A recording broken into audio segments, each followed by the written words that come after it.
Hello Tirupati. నాకైతే experience చాలా కొత్తగా ఉంది మీ అందరితో కూర్చుని వాళ్ళ ఈ ట్రైలర్ని చూడటం. చిన్నపిల్లాన్ని అయిపోయాను ఒకప్పుడు. ఎప్పుడు కూడా మెగాస్టార్ గారి వీరాభిమాని నేను.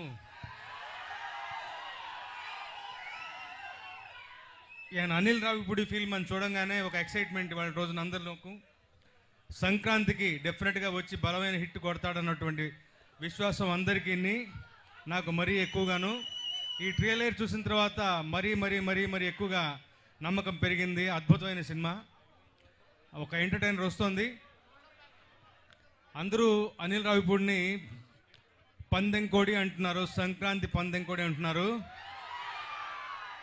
నేనంటాను సంక్రాంతి రెక్కల గుర్రం అంటాను.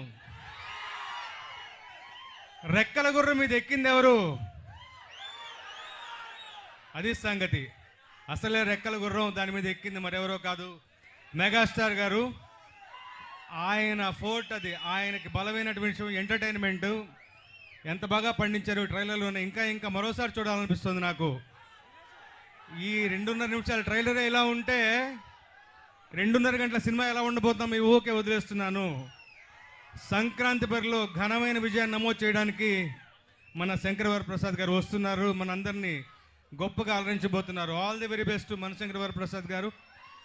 All the very best to the team. Sahu గారు, మెగా ప్రొడ్యూసర్ సుష్మితా గారికి, అందరికీ కూడా అభినందనలు తెలియజేస్తూ సెలవు తీసుకుంటాను. Thank you so much. నేను ఒక పాట రాశాను ఇందులో.